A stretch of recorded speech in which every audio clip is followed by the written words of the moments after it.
Chapter 1. The Shadow of Unrequited Love. I stood in front of the mirror, fixing my tie for the 10th time. "Mark," I said into the phone, "tell me again why I keep doing this to myself." Mark's voice came through, calm as always. "Because you've been in love with her since we were 19, boss. And because you're stupid." I laughed, but it hurt. "Thanks for the honesty." "You pay me for it," he said. "Cars downstairs. Charity gala starts in 30. Elena will be there." I closed my eyes. 20 years. 20 years of watching her smile at other men, 20 years of making sure those men disappeared before they could hurt her. I was the villain in every story except hers. The ballroom was full of fake laughter and expensive perfume. I spotted her immediately, Elena, in a midnight blue dress, hair falling like it always did when she was nervous. She saw me and waved. My heart still jumped. "Pathetic. Alex." She walked over, heels clicking. "I wasn't sure you'd come." "I never miss these," I said. "You know that." She smiled, but it didn't reach her eyes. "You look tired." "I am tired," I admitted. "Tired of pretending I'm okay watching you live a life that doesn't include me." Her face softened. "Alex." "No, don't," I cut in gently. "Don't say my name like I'm a wounded puppy. I'm the one who chose this." She touched my arm. "You could choose something else. You could choose to be happy." I almost laughed. Happy? I'd spent 2 decades making sure no one else got close enough to break her heart. I'd bought off boyfriends, spread rumors, moved money around like chess pieces, just to keep her safe. Safe from everyone except me. "Elena," I said quietly, "do you ever feel like we're reading lines someone already wrote?" She frowned. "What?" "Never mind." I forced a smile. "Dance with me?" She hesitated, then nodded. One song. One song was all I ever asked for. On the dance floor, her hand was warm in mine. "You're shaking," she whispered. "I always shake when I touch you," I said before I could stop myself. She looked up, eyes wide. "Alex." "Mr. Reed." A voice cut through the music. Mark appeared at my side, face tight. "Sorry to interrupt. Emergency call. Your father." I let go of Elena like I'd been burned. My father only called when he wanted something, or when he wanted to remind me I was still his disappointment. "I'll be right back," I told her. She nodded, but her smile was gone. In the hallway, Mark handed me the phone. "It's not your father," he said under his breath. "It's me. I needed to get you out of there." I stared at him. "Why?" "Because you were about to confess everything," he said. "Again. And she'll hate you if she ever finds out what you've done to keep her single all these years." I leaned against the wall, breathing hard. "She's slipping away, Mark. I can feel it." "I know," he said. "There's someone new. Guy named Victor Lang. She's been talking about him all week." The name hit me like a fist. Victor. Of course there was a Victor. There was always a Victor. Perfect hair, perfect smile, perfect future. And I was the obstacle the story needed removed. "How long?" I asked. 3 weeks. 3 weeks. I'd been watching her like a ghost, and in 3 weeks someone else had walked in and taken the spotlight I never deserved. "Boss," Mark said softly, "you can't stop this one the way you stopped the others. It's different. People listen to him. People want him to win." I closed my eyes. "Then what am I supposed to do?" "Let her go," he said. "Or tell her the truth and lose her for good." I laughed, bitter and broken. "There's a third choice." Mark's face went pale. "Alex, don't." But I was already walking back into the ballroom. I found Elena by the bar, laughing at something Victor Lang was saying. He had his hand on the small of her back. My vision went red. "Elena," I called. She turned, surprised. "Alex? Everything okay?" I looked at Victor, tall, golden, everything I wasn't, and then back at her. "No," I said. "Nothing's okay. And it hasn't been for 20 years. Victor raised an eyebrow. "Problem?" "Yeah," I said, voice shaking. "The problem is I've loved her since we were kids, and I've spent every day since making sure no one else could have her. And now you're here, and everything feels scripted." Elena's face went white. Alex, what are you talking about? I looked around the room. Everyone was staring, but their expressions felt rehearsed. Like they'd been waiting for this exact moment. Tell me something, Elena, I said. When you laugh at his jokes, does it feel real? Or does it feel like you're supposed to laugh because the scene needs it? She stepped back. You're scaring me. Good, I whispered. Because I'm terrified. I think we're not even real. Mark grabbed my arm. Boss, stop. But I couldn't. Not now. Because for the first time in 20 years, I wasn't sure who was writing my lines anymore. Chapter 2. Cracks in the Facade. I sat across from Elena at our usual cafe, the one we'd gone to since college. She was laughing at something on her phone, and my chest tightened the way it always did when she smiled like that. Alex, you won't believe this guy I met, she said, her eyes sparkling. His name's Victor. We literally bumped into each other yesterday, coffee spilled everywhere, and he still asked for my number. Isn't that cute? Cute. The word stabbed me. Sounds like a movie, I muttered, forcing a grin. Careful, Elena. Guys like that usually have an angle. She rolled her eyes. Not everyone's calculating like you, Mr. CEO. Some people are just nice. But. I sipped my espresso to hide the bitterness. Just looking out for you. Remember Derek? I told you he was bad news. She sighed. You tell me everyone's bad news. Derek, Liam, that sweet guy from accounting. Because they were, I cut in sharper than I meant. I protected you. Protected or scared them off? She raised an eyebrow. Sometimes I wonder which one it is. My heart stopped. She was joking, but it felt too close. Before I could answer, Sarah slid into the seat beside Elena, late as always. Sorry, traffic. Sarah kissed Elena's cheek, then smirked at me. Hey, villain. Still brooding? Morning, Sarah, I said dryly. Elena lo get. He's in a mood today. I'm always in a mood when people call me villain to my face. I shot back. Sarah leaned in, voice low. Speaking of villains, guess who Elena's crushing on? The new Prince Charming, Victor Reed. Elena swatted her. I'm not crushing. You totally are, Sarah teased. He's perfect. Tall, rich, kind, funny, basically the opposite of certain possessive best friends we know. I clenched my jaw so hard it hurt. Elena looked at me, softer now. Alex, you'll meet him soon. You'll like him. I promise. I highly doubt that. That night I called Mark. He picked up on the second ring. Boss, it's midnight. Everything okay? No, I said, pacing my office. She met someone. Victor.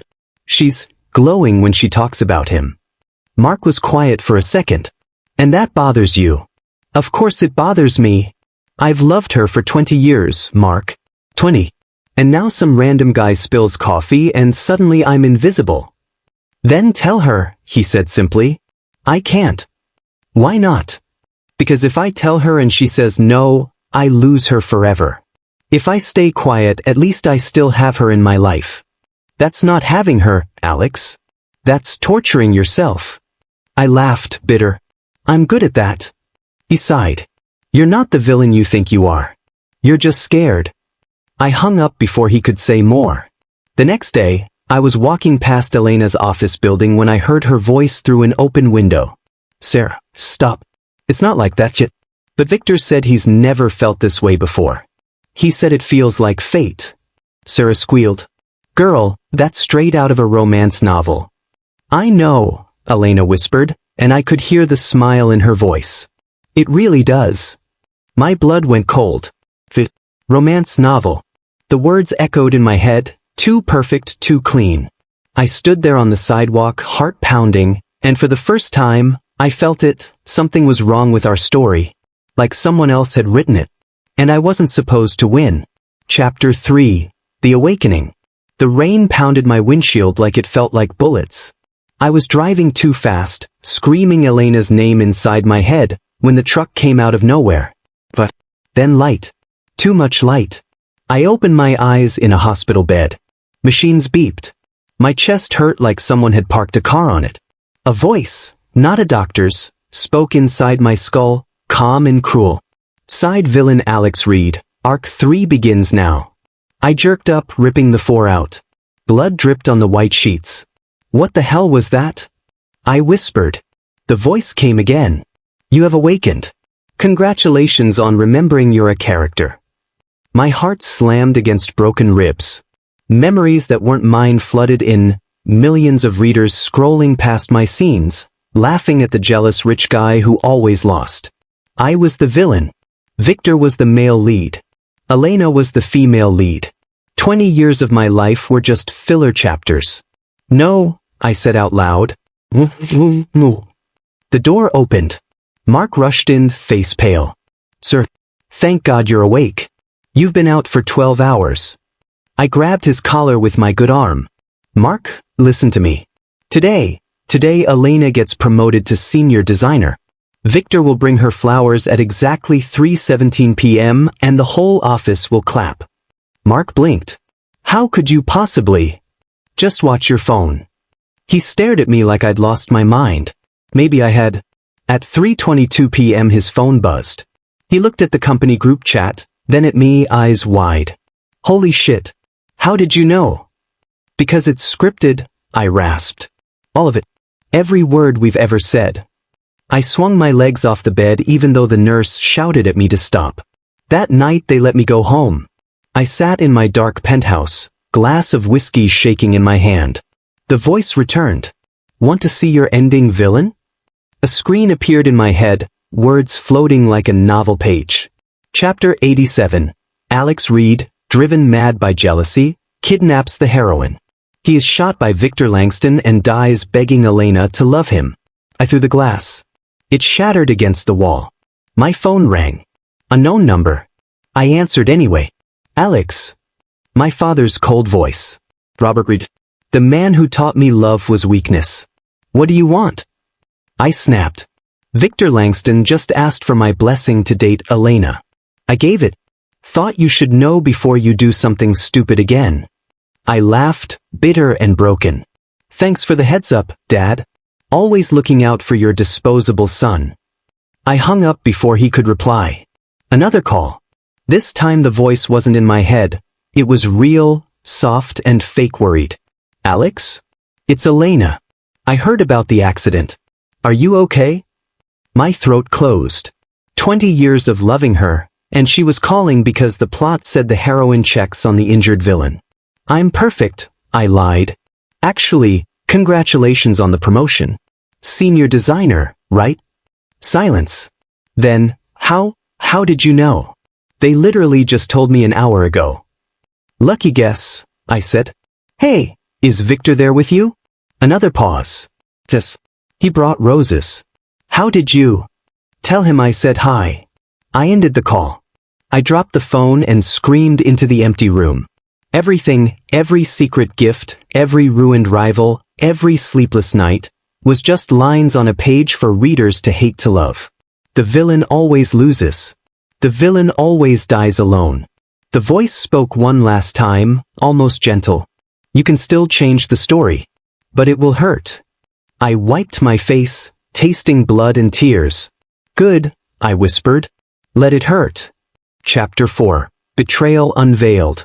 I sat in the dark, parked across the street from Elena's apartment, heart hammering so loud I could barely hear the rain on the windshield. The phone in my hand shook as I read the leaked emails again. My merger details, my private numbers, everything I'd trusted her with, forwarded straight to Victor's team. With a little heart emoji at the bottom. My own voice sounded foreign when I whispered, 20 years, Elena. 20. The front door of her building opened. She stepped out under an umbrella with Lisa, Victor's loud, red-haired assistant, who laughed like she'd won the lottery. You're sure Alex won't suspect? Lisa asked, loud enough for the whole street to hear. Elena's voice was soft, almost sad. He's too busy playing the tragic villain. He'll never believe I'd hurt him on purpose. I felt my chest cave in. I was out of the car before I could think, rain soaking me in seconds. Elena's eyes went wide when she saw me. Alex? Tell me it's fake, I said, holding up the phone. Water dripped off my hair into my eyes. Tell me you didn't sell me out to him. Lisa smirked. Oh look, the side character showed up right on cue. Shut up, Lisa, Elena snapped, then turned to me. Let's go inside. You're getting soaked. No. Now. My voice cracked. Did you know? About the book? About Victor being the hero and me being the disposable villain. She flinched like I'd slapped her.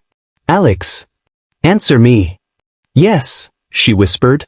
I woke up to it 3 months ago. Same as you. 3 months. While I was sending flowers, paying her mother's hospital bills, canceling meetings to drive her home when it rained, she already knew I was written to lose.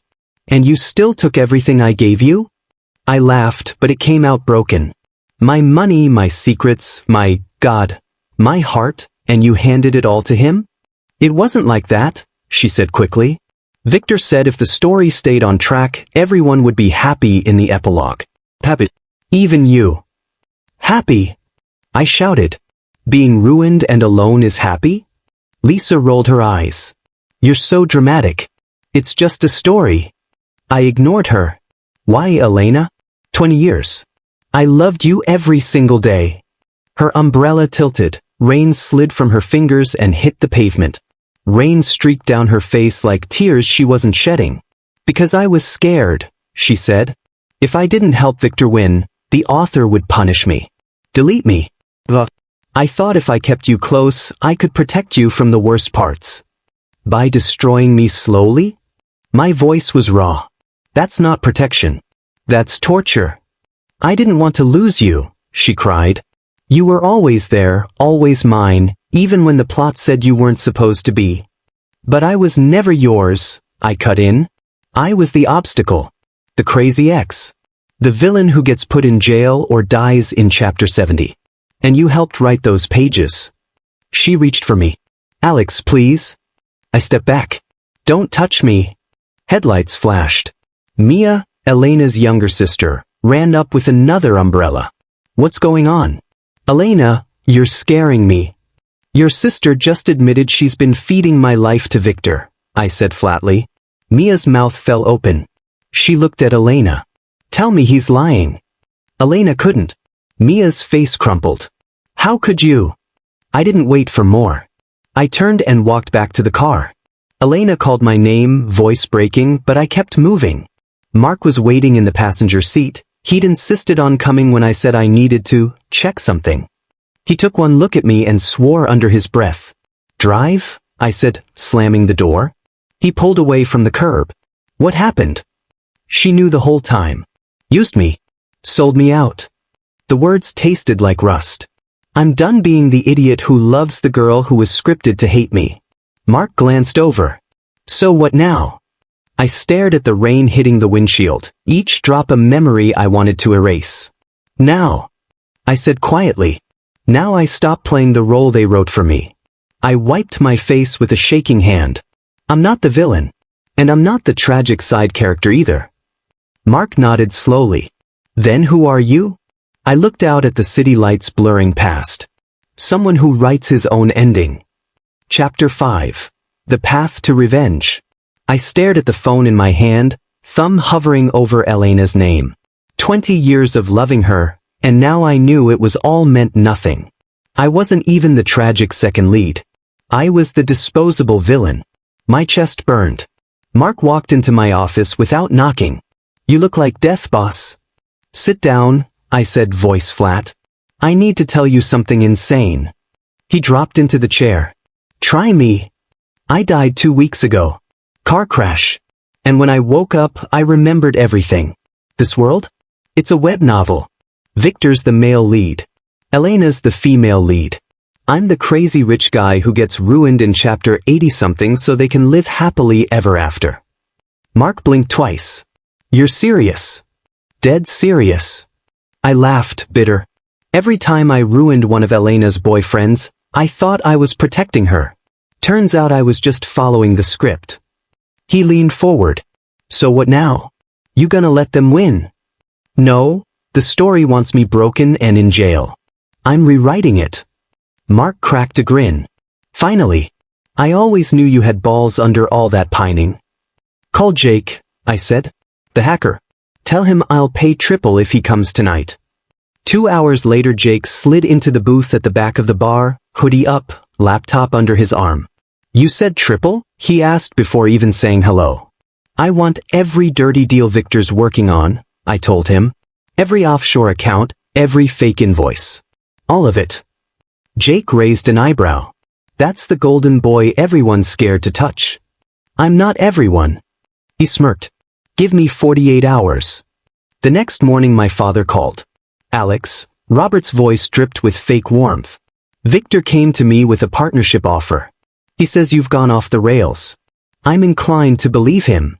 Of course you are, I said. You always pick the winning side. Don't be dramatic. Sign the papers giving me voting control, and I'll make sure you keep a nice allowance. I laughed. Tell Victor the deal he's chasing with Harbor Group? It's dead today at noon. Silence. How do you? Goodbye, Dad. I hung up and dialed Mark. Leak the Harbor files in 30 minutes. Make it look like Victor's team did it by mistake. On it.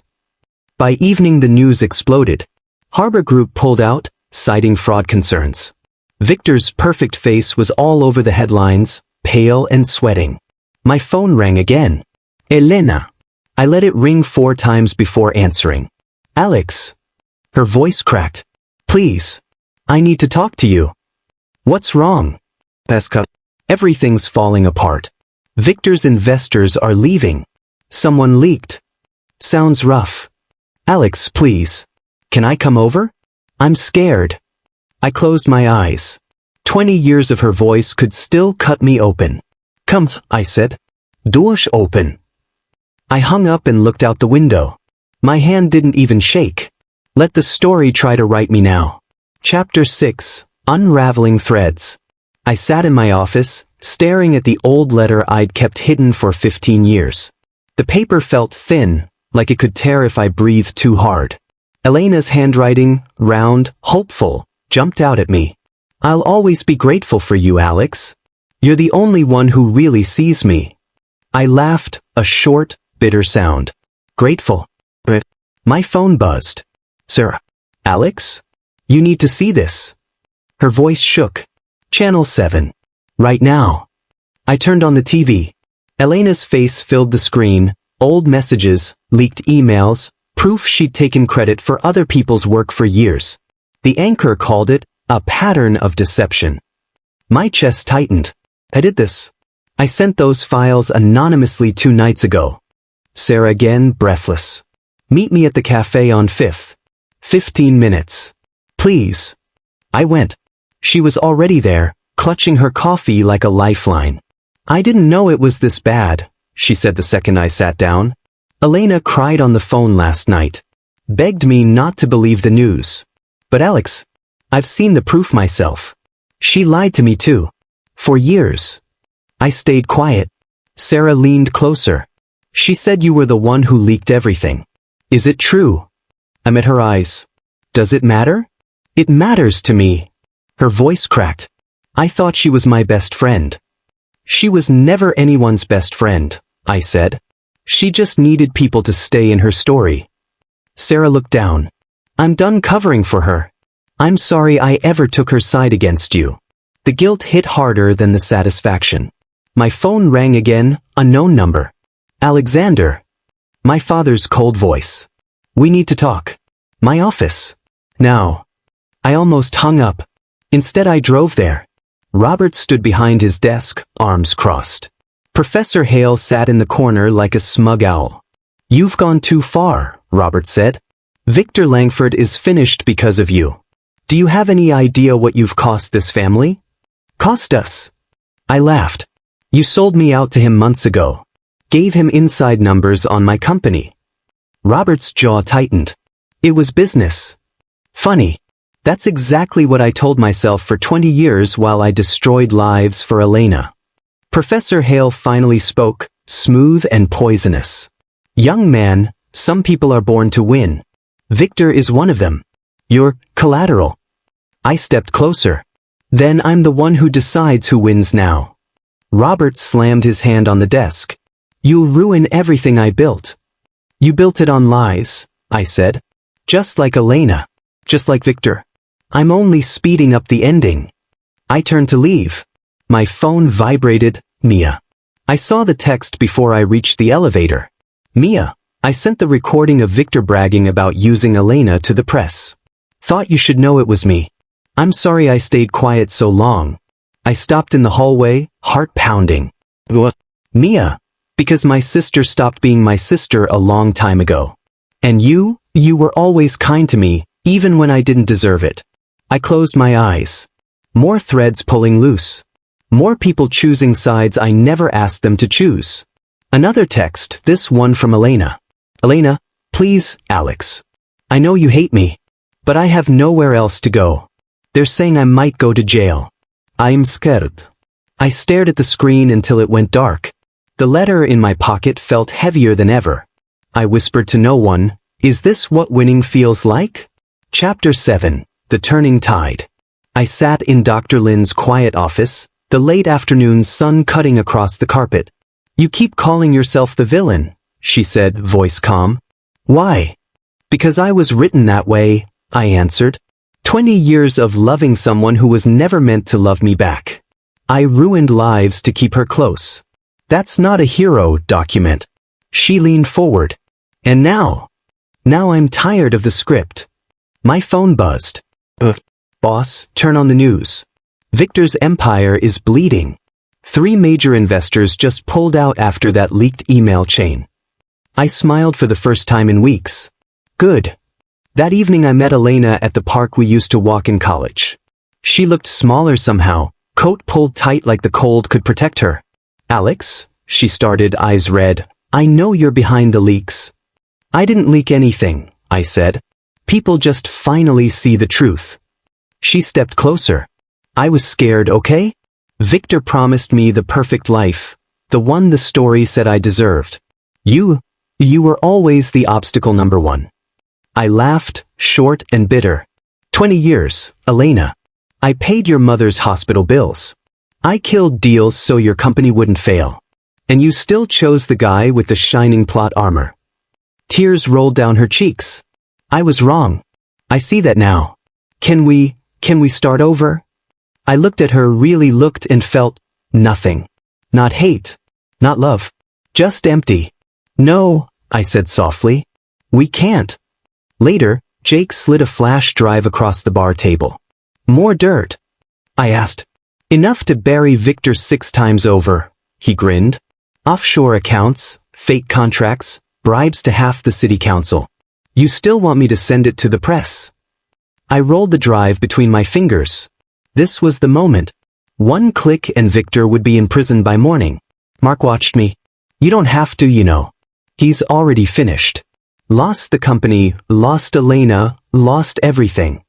I closed my fist around the drive. That's the point. I'm not doing it for him anymore. I'm doing it because it's right.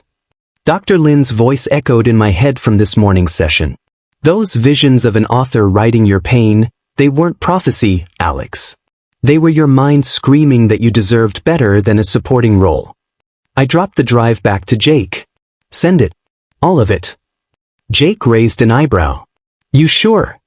I've never been more sure of anything. That night I stood on my balcony, city lights glittering below. My phone lit up, Victor. I answered. Alex? His voice cracked, nothing left of the golden boy. Please. Call off the reporters. I'll give you anything. The company, money, whatever you want. I watched a plane cross the sky. I don't want anything from you. I'm begging you. You begged Elena to love you too, I cut in. Didn't work, did it? Silence. I ended the call. Mark appeared beside me, 2 beers in hand. He passed me one. So this is what winning feels like? He asked. I took a long drink. No. This is what living feels like. The city kept moving beneath us, loud and messy and real. For the first time in 20 years, I wasn't waiting for the next chapter to tell me who I was supposed to be. I was writing it myself. One last text came through, from Elena. I'm sorry. For everything. I stared at the screen, thumb hovering. Then I deleted the message, turned off the phone, and looked out at the night. Let karma finish the rest. Chapter 8. Regret's Bitter Taste. The elevator doors slid open on the top floor of my building, and there they were, Victor and Elena, standing in the hallway like ghosts who didn't know they were dead yet. Elena saw me first. Her face crumpled. Please, 5 minutes. I stepped out slowly. You already gave you 20 years. 5 minutes is generous. Victor tried to look confident, but his tie was crooked and his eyes were bloodshot. We need to talk. All of us. Funny, I said, unlocking my office. Last month you told the board I was unstable and should be removed. Now you need to talk. They followed me inside anyway. Mark and Jake were already there, arms crossed. Sarah slipped in behind them, phone in hand, recording everything without a word. Elena's voice cracked. I was scared, Alex. The story, the novel, everyone said Victor was the one I was supposed to end up with. If I didn't follow it, something terrible would happen to my family. I thought if I just played along. You thought using me was safer than loving me, I finished for her. Got it. Victor stepped forward. Look, man, I didn't know you actually cared about her. I thought you were just the jealous rich asshole the plot needed. I was told my job was to win, and you were supposed to lose. That's it. Your job, I repeated, tasting how disgusting the words felt. 20 years of my life, and I was your Monday morning villain. He tried to puff up. I earned everything. You earned nothing, Sarah cut in coldly. Everyone turned to her. She lifted her phone so Elena could see the screen. I just sent the reporters every message where you laughed about bleeding Alex dry before the final chapter. Congratulations, heroine. You're trending for all the wrong reasons. Elena went white. Sarah, but we've been friends since high school. Friends don't sell each other's pain for a better ending, Sarah said. I'm done being your comic relief. The door opened again. My father, Robert, walked in, looking smaller than I'd ever seen him. He didn't look at Victor or Elena. He looked straight at me. Son, he said, voice rough. I was wrong. I took Victor's investment because he promised me a legacy. I didn't care who got hurt. I'm sorry. I'm ashamed.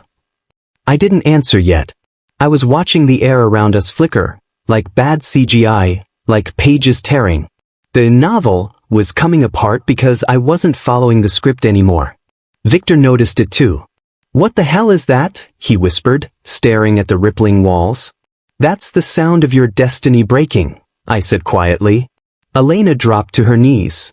Alex, please. Fix it. Rewrite it. Make me the villain, I don't care, just don't let the world delete us. I crouched so we were eye level. You want me to save the story that said I never deserved you? She was crying too hard to speak. I stood up. No. The glitches got louder. Lights stuttered. Papers on my desk lifted and scattered like startled birds.